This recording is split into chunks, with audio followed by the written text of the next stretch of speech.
Buen día, ¿cómo están ustedes? Bueno, como siempre, Efectivamente, el fondo, el fondo nos tiró una buena y una mala, como suele pasar. bueno, es que si no, no sería el Fondo Monetario. Es muy gracioso. El viernes 11 y pico de la noche colgó un documento que analizó el directorio de casi unas 200 páginas, donde ¿sabés qué analizaba? El préstamo otorgado con Guzmán, o sea, la refinanciación que hizo Guzmán del préstamo existente. Por supuesto, no puede negar que ese préstamo no cumplió sus cometidos, fue un desastre, digamos. Pero como ellos también son corresponsables, porque eran parte, digamos, no fue solo Guzmán, sino también el fondo estuvo en esa negociación y en esos controles, eh, trata de decir, bueno, sí, la verdad fracasó, pero el COVID, bueno, sí, claro, estuvo mal implementado, pero la sequía, como una manera de excusarlo a Guzmán y excusarse también el fondo. Claro. Eh, Claramente, ¿por qué hace este análisis? Porque este análisis es fundamental cuando vos estás negociando un nuevo acuerdo. Como el gobierno argentino y el fondo ya reconocieron públicamente que están negociando un nuevo acuerdo, tienen que evaluar y cerrar, entre comillas, el acuerdo anterior. Cerrar, quiero decir, en la evaluación. Es un requisito del fondo que además lo deben exponer ante los países miembros. Fue lo que colgaron te digo, 11 de la noche, colgaron este documento. En ese documento obviamente analizan la economía de Javier Milei, donde claramente se cumplen todos los cometidos por los cuales se le otorgaron préstamos en su momento Macri, que luego renegocia Guzmán. Y claramente Milei cumple con casi todos los pedidos del acuerdo.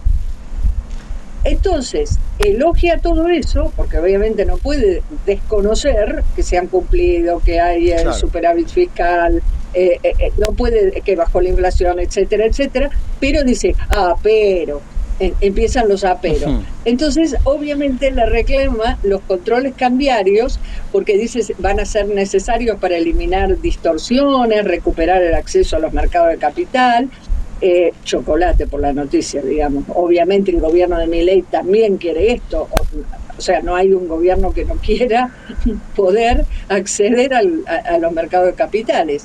Y, por supuesto, acá sí me pongo un poco más seria, porque habla de un tema que es de gran discusión en el mundo económico. Y dice específicamente, estoy leyendo textual, la apreciación del tipo de cambio real como resultado de la preservación de un lento crawling peg, podrán hacer desafiante la acumulación continua de reservas. Porque, Ese párrafo, o sea, Liliana, lo acá el podría fondo, haber firmado Domingo Cavallo, con lo que dijo el otro día, ¿no? Ese párrafo lo podría haber firmado Cavallo. lo podría haber firmado Cavallo y hasta Juan eh, Carlos de Pablo, que Claro. viene diciendo, ojo, ojo. Eh, eh, a ver, puertas adentro, no es que el gobierno de Milei te dice, no, está todo, no hay apreciación. Eh, Reconocen que si el dólar bajase, por ejemplo, a 700, ¿sí? Por mucho ingreso de capitales, etcétera, obviamente esto afectaría. O sea, no te lo niegan, no es que son tan obcecados de no darse cuenta Claro. que si vos apreciás mucho el peso, esto puede traer problemas en el aparato productivo. Ahora, también te dicen, en este sentido, que hay que apuntar a la competitividad. También te reconocen que es necesario bajar el peso de los impuestos. También te reconocen que quizás este año el porcentaje de impuestos que se paga va a ser difícil bajarlo, pero por eso, por ejemplo, fíjate la guerra que está llevando el ministro de Economía, Caputo, contra los gobiernos o los municipios que ponen tasas. O sea, el gobierno va a hacer todo lo posible, lo que esté a su alcance, para que le bajen los costos a los empresarios. Por eso, hoy yo escribí una nota en ámbito que están saliendo fuerte negociando una reforma laboral que es un proyecto ya presentado en el Congreso sobre el cual están trabajando el gobierno y los sindicatos, con toda la idea de flexibilizar en lo posible para que haya más contratación de personal y tratar de bajar los costos a como dé lugar, vale decir, en todo lo que el gobierno pueda bajar costos con regulaciones, con normativa, con burocracia, esto lo van a hacer. Bien. O sea, esto es un pero. Vos me dirás, sí, todo muy lindo, Liliana, está espectacular, pero acá hay dos condicionantes importantes. Uno es el cepo, sin duda, y el otro es qué tipo de política monetaria va a haber. Y esto claro. Es lo que... Además allí, después me quiero meter bien en el tema de la reforma laboral, que ese es un tema clave, ¿no? Pero digo, yendo al tema del cepo, está claro que el mecanismo, aún con esta exigencia del Fondo Monetario, va a ser paulatino, va a ser paso a paso, diría el gran Mostaza Merlo. Digamos, lo que hay que esperar es que ahora baje el crawling peg y que a partir de allí se empiecen a quitar algunas regulaciones, pero siempre en un proceso gradual, ¿no? Digo, el Fondo Monetario no va a ir contra eso. Si la Argentina levanta todos los controles mañana, puede terminar todo muy mal. Bueno, si uno lee este documento parecería que está planteándolo, o sea, es como que no evalúa las consecuencias. Claro. Es bastante raro porque, digamos, a ver, históricamente el Fondo Monetario siempre cuando recomienda programas o discute programas con los países, vos ves una matriz similar en todas partes, sea un país de África, un país de Asia o un país de Latinoamérica. El fondo siempre quiere que vos acumules reservas y tiene una lógica, quiere que le puedas pagar, claro, eventualmente. Sí, por cancelarlo, supuesto. O sea, esta es la lógica del Fondo Monetario. Entonces, para el fondo siempre va a ser prioridad eso, que el país acumule reserva. Pero si eso te complica el mercado interno, bueno, no es mi problema. Mirá, yo recuerdo allá por el 2000 que funcionarios del fondo llegaron a decir a funcionarios argentinos, cuando el fondo exigía, bueno, devalúen más, etcétera. En esa época era salgan de la convertibilidad, ¿no? El reclamo en ese momento era eso, ver cómo se sale de la convertibilidad. Bueno, entonces el fondo le decía, no, yo te estoy hablando en medio de la crisis. Ok. Peor.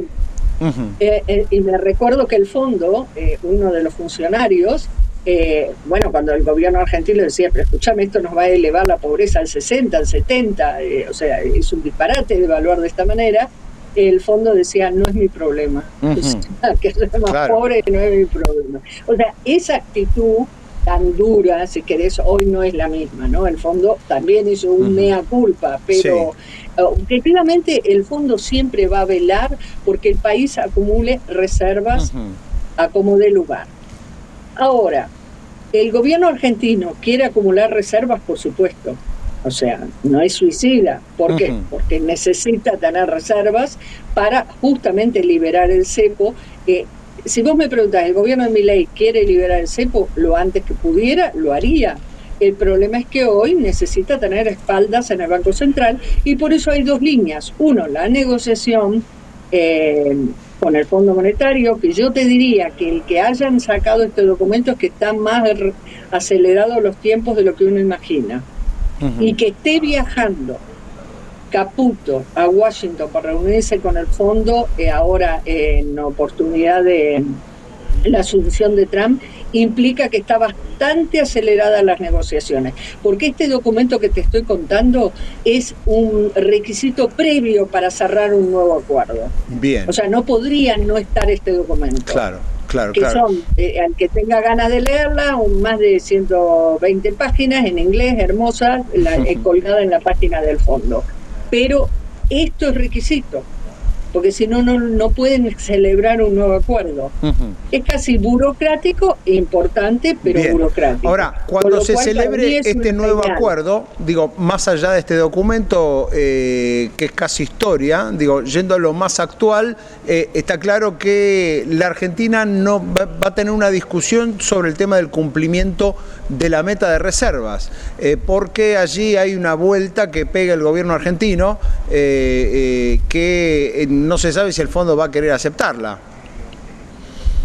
¿A qué te referís? Perdón. No, con que el gobierno dice, bueno, yo no pude cumplir con las metas porque si contemplás el desembolso a tomar, a llegar ahora en el corto plazo, en realidad el gobierno sí cumplió. Digamos, el gobierno quiere de algún modo no tener que pedir alguna suerte de waiver o perdón por no haber cumplido con esa meta de reservas, habida cuenta que las otras dos metas las sobrecumplió, digamos, obviamente lo que tiene que ver con superávit fiscal. No, en realidad el fondo, Argentina cumplió todas, menos es cierto la acumulación de reservas. Pero yo creo que estamos hablando de que este Extended Fund Facility, que es el programa que tenemos hoy, me parece que está pronto a morir y estamos hablando de uno nuevo. Bien. Con lo cual no habría problema si hay un waiver o no, porque la verdad no es relevante, porque lo que es relevante es que estaríamos a pasitos de celebrar el nuevo. Y recordemos que las propias autoridades argentinas fueron las que dijeron, si no hay plata no me interesa un acuerdo con el fondo. Y a eso Milei le puso un número. Del Banco Central. Claro, porque digo, a eso Milei le puso un número que es el número de 11.000 millones de dólares. ¿De dónde viene eso y por qué ese número tan específico?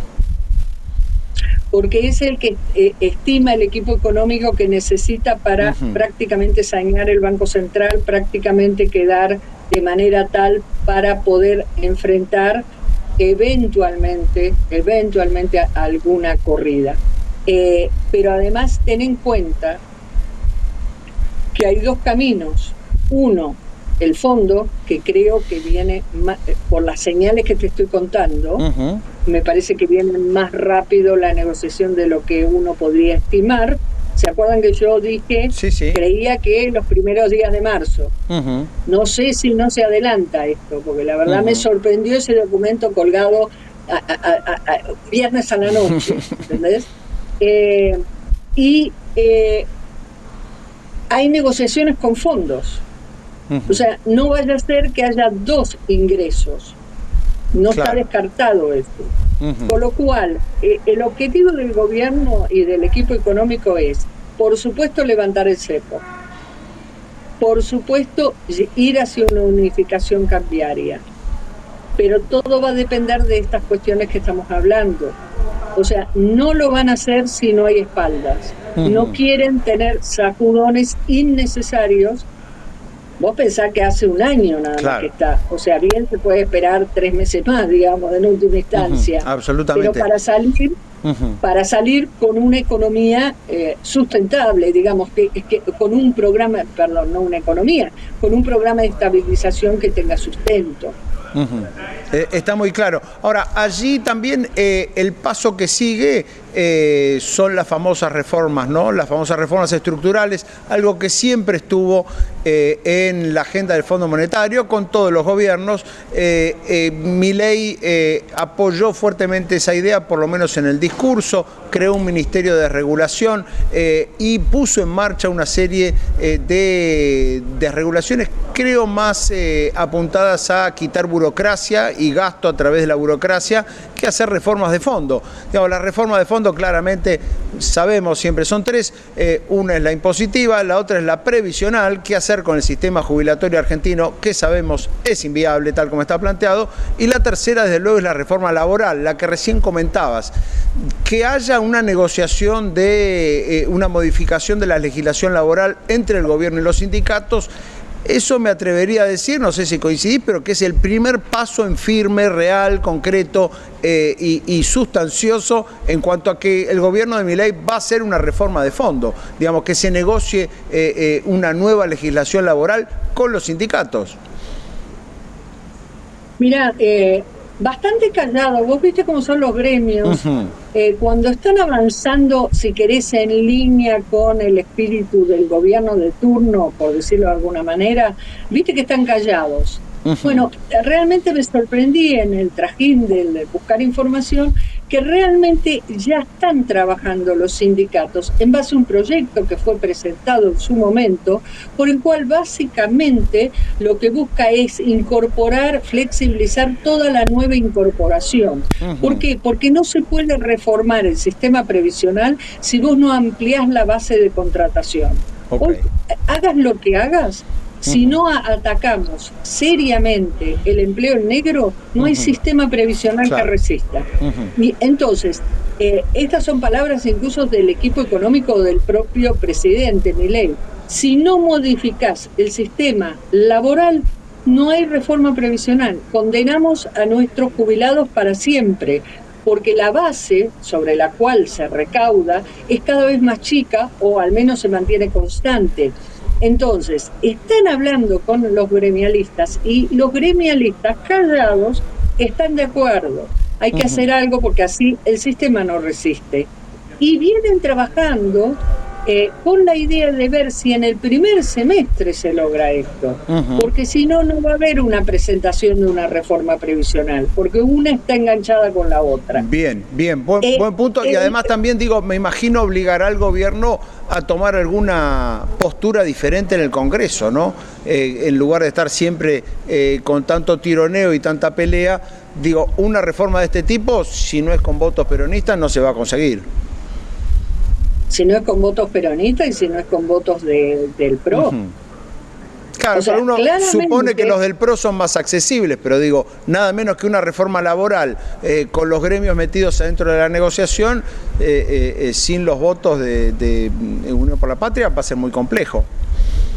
Yo creo que los gremialistas, mira, resulta interesante, los gremialistas están aceptando ajustar más a la baja, o sea, con inflación futura y no pasada, sus paritarias.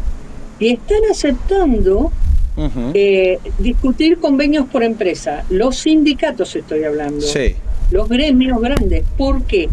Porque primero, como son todos viejos, como hace 50.000 años que están al frente de los sindicatos, se acuerdan de la época de la convertibilidad, donde el incremento por inflación, es más, en la época de la convertibilidad hubo deflación, o sea, si vos ajustabas por inflación no había ajuste a los salarios.